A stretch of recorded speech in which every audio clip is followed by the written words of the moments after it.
Hello, welcome to the FLF podcast by J3VC. I'm joined by my fantastic co-host Jason today. Thank you very much for joining me, Jason. It's great to see you again, as always. Great to be with you, as always. Yeah, lovely. So today we're going to be talking about something, yes, it's close to my heart. I think is incredibly important for all people to understand, which is why overcoming fear is so important in business. So let's start off with that one, Jason. Why is overcoming fear so important in conducting any business? Yeah, typically, I heard Tony Robbins say one time that 80% of, in his opinion, 80% of businesses is a mindset and 20% is the actual technical skill. And when you look for what is causing you stress, you're highlighting, what it is that you fear. And so if you work on that, you're, I guess, by Pareto principle, working on the thing that makes the most impact, like in your business and in your life. So that I think is one. And then the second is I find it quite interesting that in the Old Testament, the number one command that was given in the Old Testament is do not be afraid. So which means it must be possible and it must be a pressing issue. So the wisdom of others dictates must be true.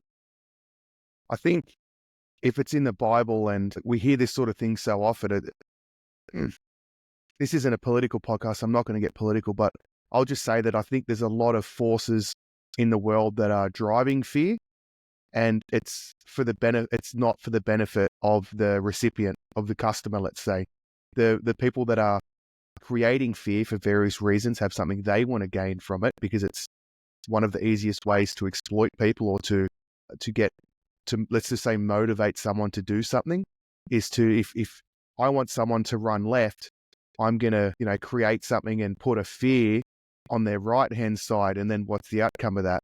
That person just did what I wanted them to do. And so that's where I think overcoming fear is vital in life and in business. Yeah, 100%. I would definitely agree with that.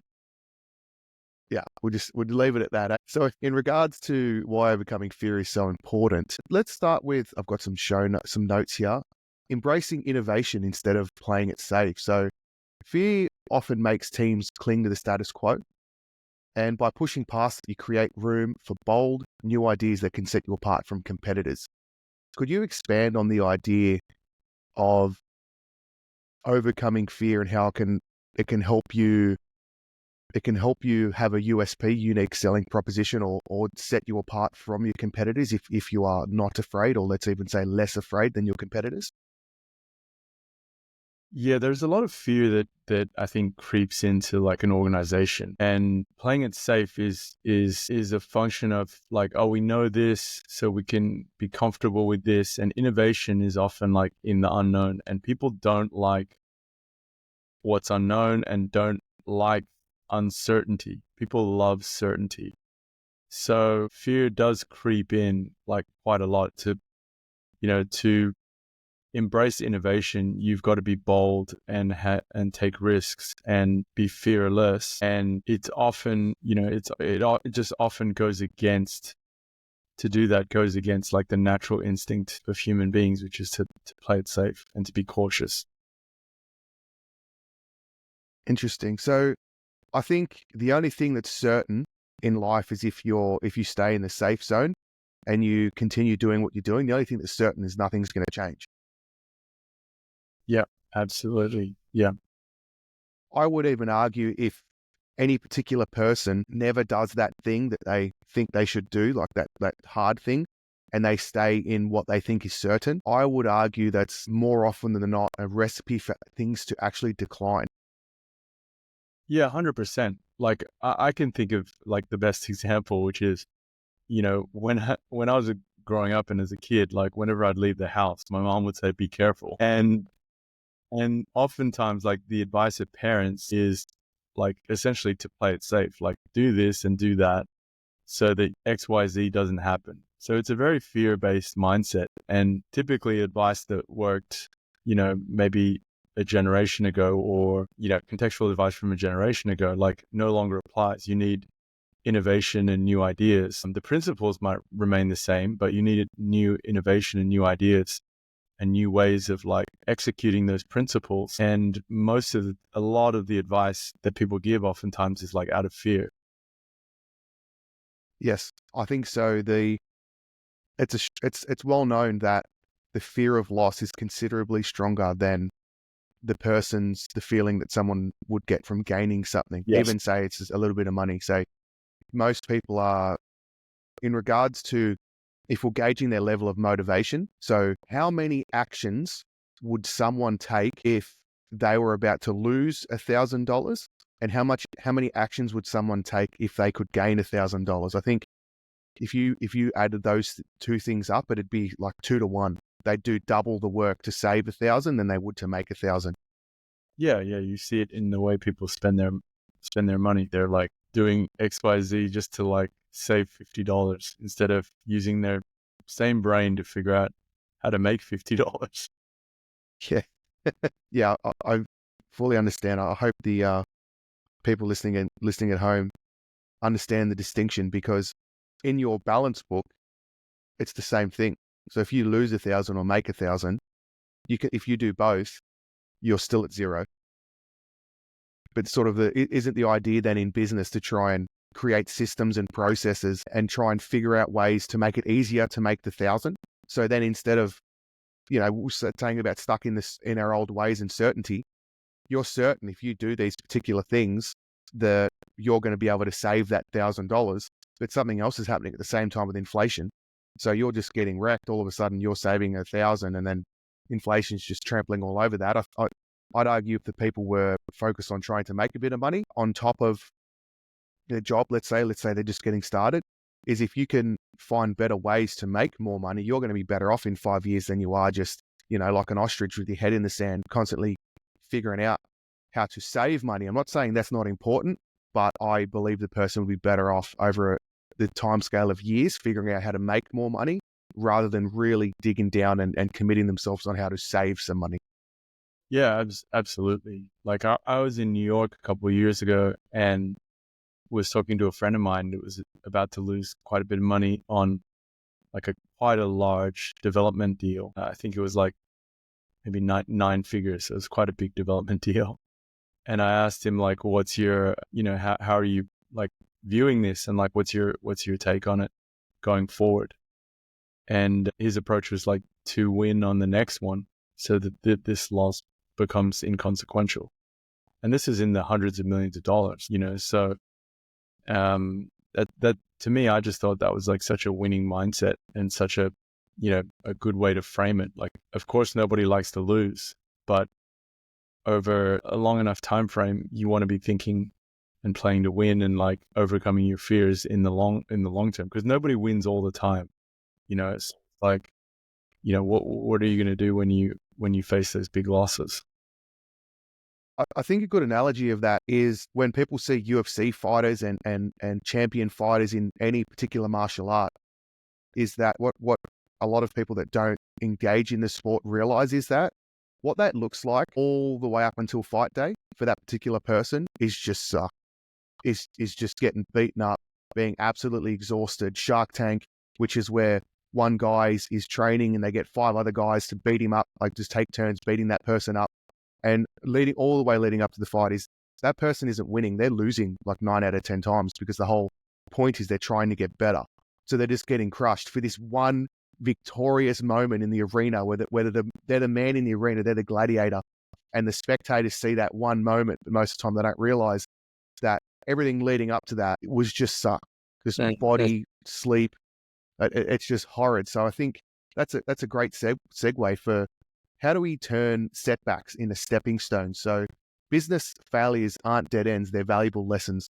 Overcoming fear means seeing a product launch flop as a crucial learning experience rather than a final defeat. Exactly like your example there with the 9-figure loss from the people you were speaking to. His mindset allowed him to move on from that, which would be such a setback for a lot of people that they wouldn't be able to recover from it. Yeah, I think there's a few principles there. Like, you have to understand that the past is gone and the future is not yet here, and all you have is the present moment. So if you can maximize the present moment, that's at least the very beginning. Like, as much as you want to change that loss, or you can do nothing to change the past, and the future hasn't yet arrived. So all you have in the present moment is preparation. And I think reframing and interpreting that loss or that failure is really key as well. So what you tell yourself and how you interpret that is almost means more than like the loss itself. It's the magnitude and the meaning that you give an event, which is really the powerful thing. So that, I think, is huge. And then in terms of like, overcoming your fear and being bold, like when you break your leg, like you can be a bit reticent even after it's recovered to like ride a skateboard again or like go surfing again, because you're like, I've like broken my leg before.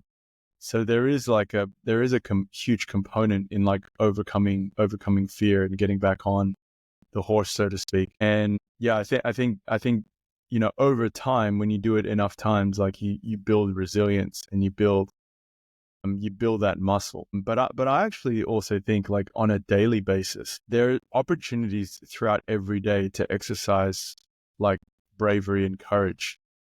And they don't have to necessarily be related to business. They could be, but if you're confronting your fears on a daily basis, even in small things, then it builds up that resilience and that ability, like, over time, to become better at being able to deal with, like, obviously larger losses and bigger things. So whether that's like a small confrontation that you need to have, or cold approaching that girl on the street, or I don't know, whatever it is that causes you fear, if you're like continually facing fears and overcoming them, then you're just that person. Like, you're just that person who overcomes fears. That becomes your identity. Then when you have bad events, like, will you apply your identity to that scenario? Yeah. I think we are the people who we are right now due to what we feed our brain, and a combination of that and our experiences. And I think then therefore certain people do certain things which attract things. It's so, what I'm saying is that you're rewarded from life, from what you put out. And you're also, it's important to understand that you're in control of that. So we're experiencing, and we have a perception of what we're perceiving right now of everything around us, and we're acting in a way that we think is best at this current time. But I think if you, instead of thinking about the moment, you start thinking about what's going to happen in the future of yourself and where you're headed. And if you think in, say, several months' time, and if you can actually visualize this and you start putting in positive inputs and you start changing your mindset, let's even say over a 3-month period, every day you just start with, say, affirmations or something that can help you explain to yourself that this isn't a problem. I'm going to be able to overcome this. I'm so happy and grateful that these things happen, because then therefore, once I overcome them, I'm going to become a better and a stronger person. If you did a little thought experiment over 3 months and fed your brain this, and then think, okay, every day, this little 1%, every day, 3 months later, what would the future version of me 3 months later, what would their effectiveness at moving through the world be 3 months later if I did these positive things, in comparison to if I just continued doing what I was doing and remained in the comfort zone? Even over a 3-month period, there's going to be a small difference.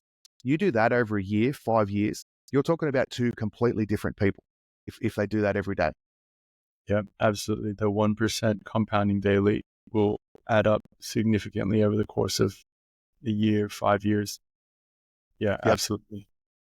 And I think this is why some companies end up getting, or most companies, pretty much almost all companies end up failing eventually over a long enough time horizon.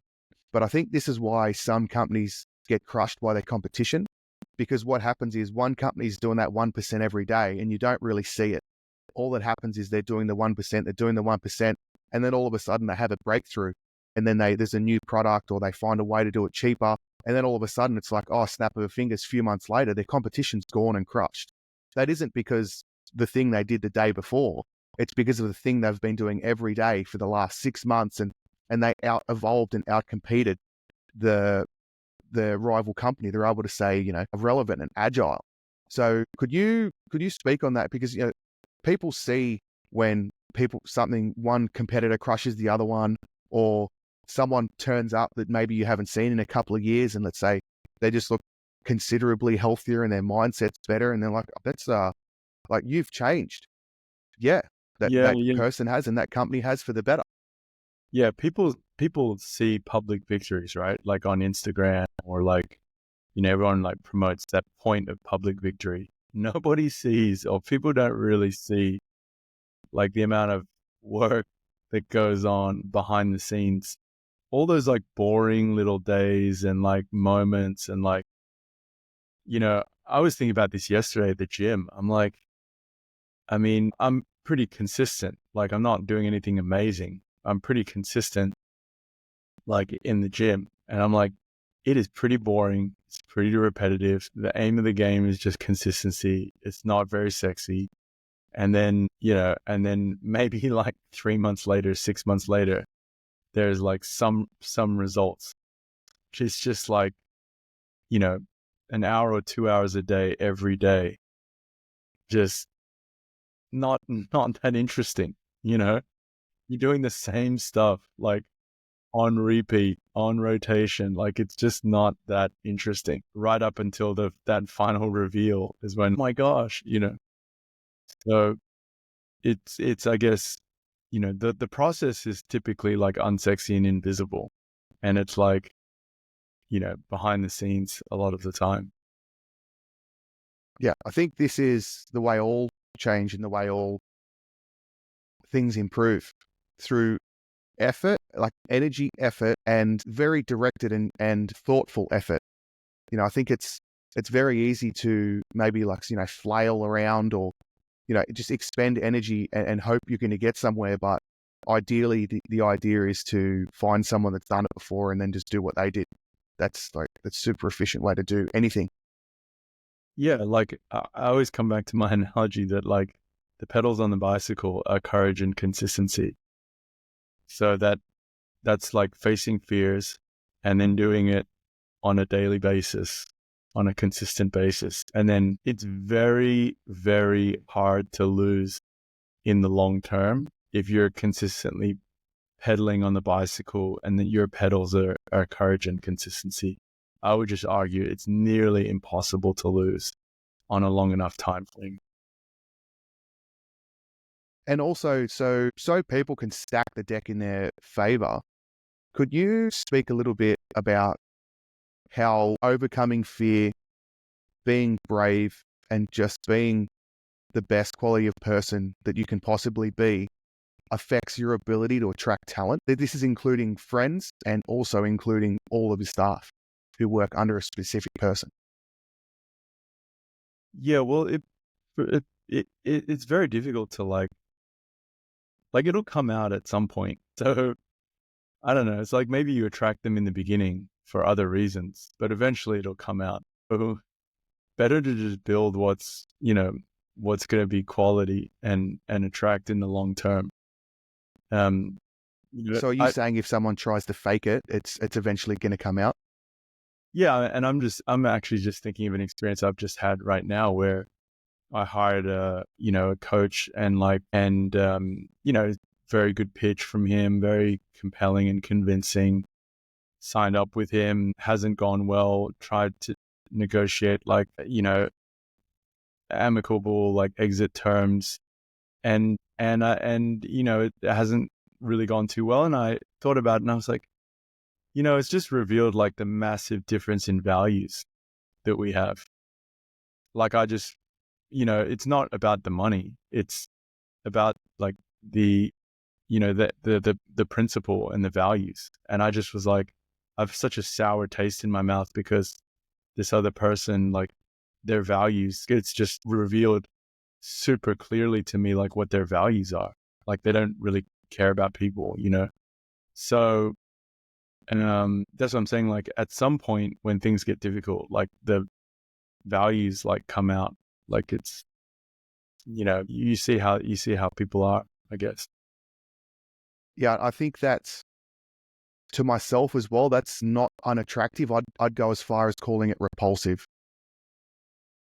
Yeah, like I'm just like, I'm like, oh, what a loser, you know?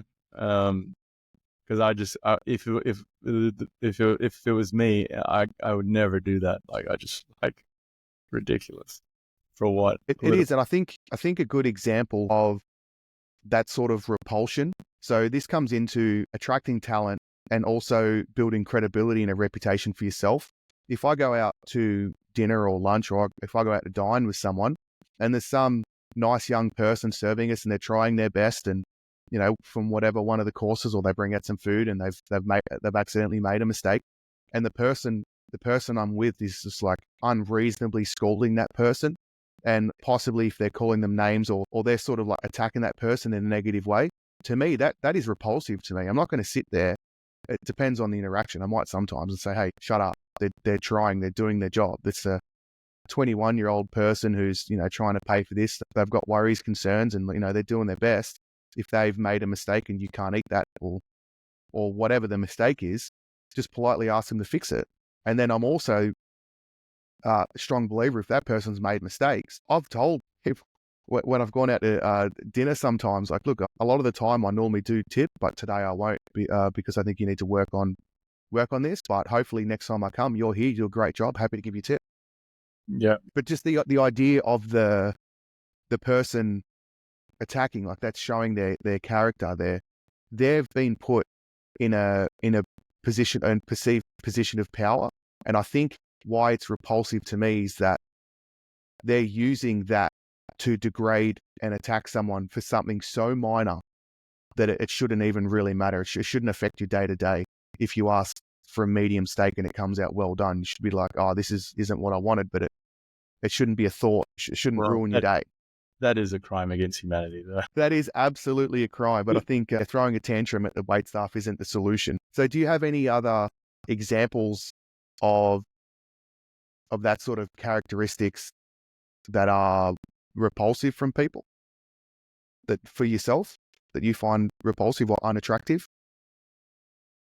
Well, I think you've got to like have a pretty clear understanding of like what your own values are first.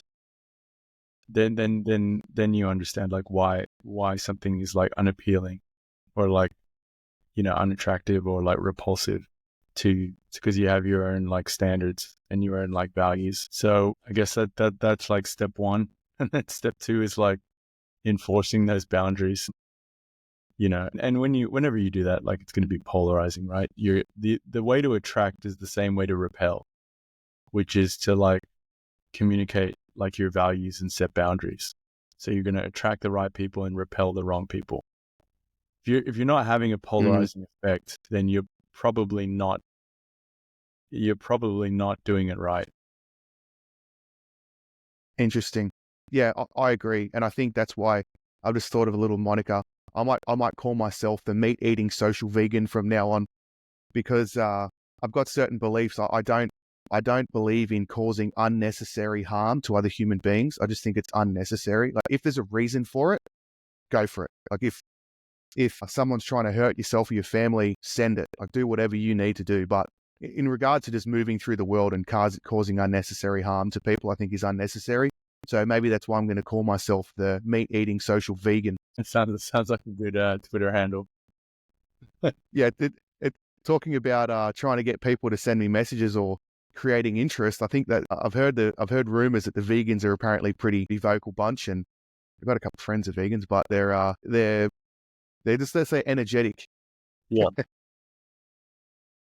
Okay, let's close on that then, I guess. Is there anything else you wanted to add in regards to why overcoming fear is so important in business? Yeah, again, I just think, fear controls people like way more than the market, or customers, or other business partners, or the culture. Like, that the fear is way more, is the much bigger issue. So, in my philosophy, again, like, I just come back to like, whatever stage you're at, if you can, actively be overcoming your fear in whatever area. It could be like fear of success, fear of failure, fear of confrontation, fear of public speaking, fear of exposure, whatever it is. If you can take steps to overcome your fear and become more fearless, and you can do it on a consistent basis as the second pedal on the kind of bicycle, then you're going to make tremendous progress. And that doesn't matter if you're like 18 years old, 30 years old, 65. It will attract the right people, garner the respect of people, and over a long enough time frame, you're going to win. It's just going to be very, very hard to lose. And I think a lot of people aren't fully acknowledging that that's the real game and that's the real battle. Like, it's not just about the technical aspects of business and like, XYZ, like that. It's not just about that. There is a psychological, and component to, to being in business. I mean, what is business? It's just like, it's just agreements, like that's all it is. So like, in order to make agreements, like you need to be courageous to express your point of view and to hear other people's points of view. And you need to be consistent with what you agree upon and deliver on. And then, that's the macro, very macro level. Once you've got that down, then you can get into the micro details of like, I don't know, the IRR and your financial model, blah, blah, blah. Like the technical stuff comes into play once you've got the macro sorted. So yeah, I think what we're discussing is at a very high level, big picture, looking down at the macro, and something that if you implement in a personal philosophy will carry you for the 30, 40, 50 year career that you're going to have. So that's how I view it. Yeah, understood. I think that's a really good point. I hope people think on that in closing of this podcast. And if anyone wants to reach out to us, we're around on the socials. Have a look around. You'll find us. But thank you for joining us on the FLF podcast by J3VC. It's been another fantastic episode, and I'll see you on the next one. See you.